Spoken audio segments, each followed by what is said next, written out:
Hello and welcome back to HEMAFightBreakdowns. Today I want to do something that I wasn't sure I wanted to do. Specifically, I don't know if you noticed, but I've been trying to keep myself out of these videos wherever possible.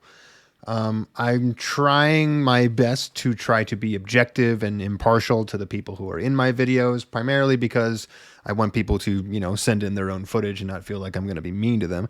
But more importantly, because I don't want this to become a thing where I just point out all the things that I do, talk about the way that I fence, talk about, how you should fence more like me.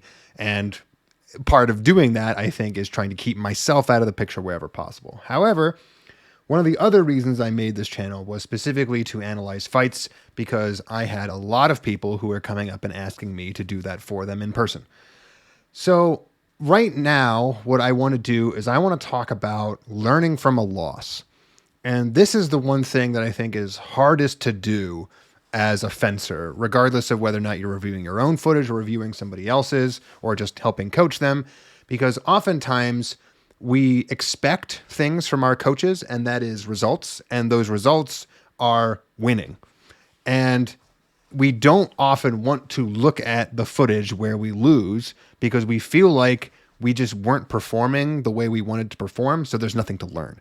But I think that there is something very important to learn, and it's not just, oh, I should have tried harder, oh, I should have done this, oh, this judge missed this call. That's not helpful. That's not really anything that I want to do here. What I am going to go over in this particular fight is not just why I lost, not just what techniques I threw wrong, but specifically a problem that I have that deals entirely with a first fight. I don't know what we would call it, just temperance. Basically, I have a problem, and I think a lot of people have this problem, where your first fight of the tournament, of the day, of the pools, whatever, always feels like crap. So I think I know why that is, but I'm going to hopefully talk about it in this footage. So this is going to be the first exchange. And a pretty clear one. My opponent just went deep for a left overhow, and because I wasn't expecting it, my counterattack just hits nothing but air and goes straight over the top. Something that happens all the time, but my opponent did a pretty good job avoiding their head, the target that I was most assuredly going to go for. And because I didn't expect to even get hit, I didn't respond in kind. So, free shot there. Next, we have a bit of a double thrust where nobody makes great contact. And I would 100% blame that on a habit that I have talked about in a previous video, which is that I constantly flick my tip up out of the way so that I can flick it back in. And in this case, it honestly looks like I probably just missed over the right shoulder, and the act of my opponent kind of ducking out of the way dramatically made it seem like I landed something that I didn't. Also, I gave him a little tap after because I honestly genuinely thought that we both missed that thrust, and I just wanted to make sure that, I hope nobody thinks that I'm being a jerk there. I do that not just for tournament reasons, but because I do genuinely believe that whenever you're fencing and you're not either waiting for that halt or going for those after blows, you're just doing yourself a disservice.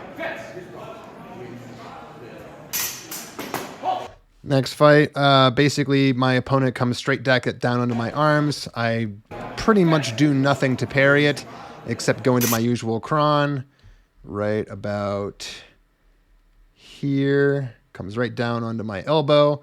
I went up into the cron thinking it was going to come at my head, and then I throw my left vertical anyway because there's really nothing I can do about the fact that I got a chunk of my elbow taken off, and I might as well, finish the action I was doing.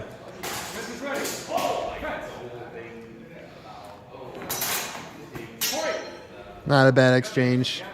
I just do a grapple thing that I'm used to, and it looks like this person didn't exactly know what was going on. Either that or they thought they landed this thrust, and as a result, they just sort of quit, which, again, is what I was talking about before, where I really don't think that unless you hear halt, don't stop.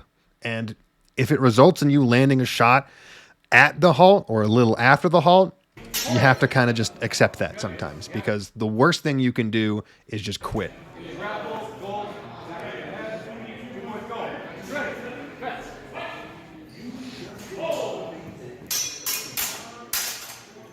throw a bunch of strikes, nothing really happens. They call something for the arm, but I'm pretty sure here was crap and flat, and here was certainly crap and flat. Now, it's at this point that we've gone in here about a minute out of 3 minutes, and you're probably wondering what I was talking about at the beginning with your first fight feels like crap.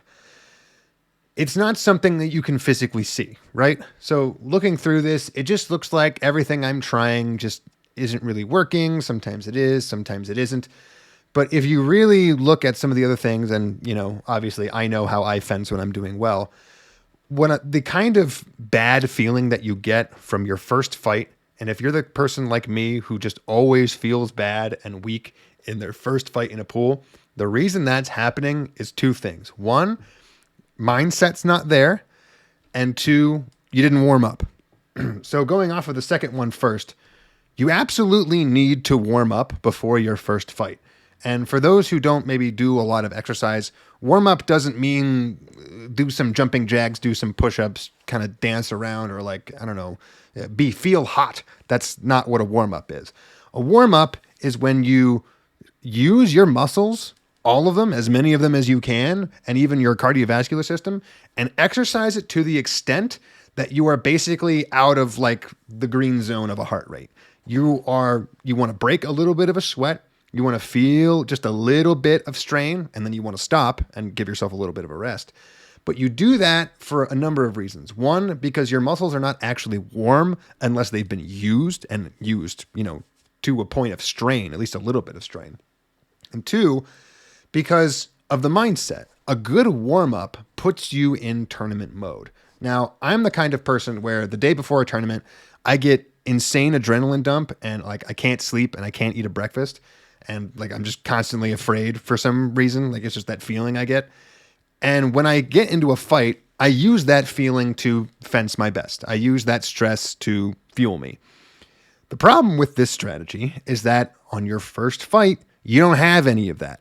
I still have the bad adrenaline. It's still making me feel slow. I'm still on flight and I'm not on fight. And the only way to get there is to fight. The problem is that how many exchanges do I have to go through before my brain switches on?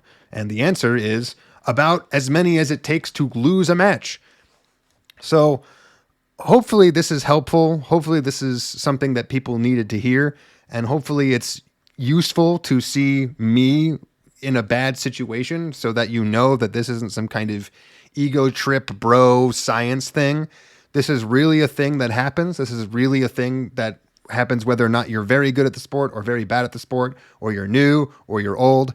It happens to anyone. It happens to everybody. And if you don't take the strategies beforehand that you need to in order to perform your best, you're just not going to perform your best.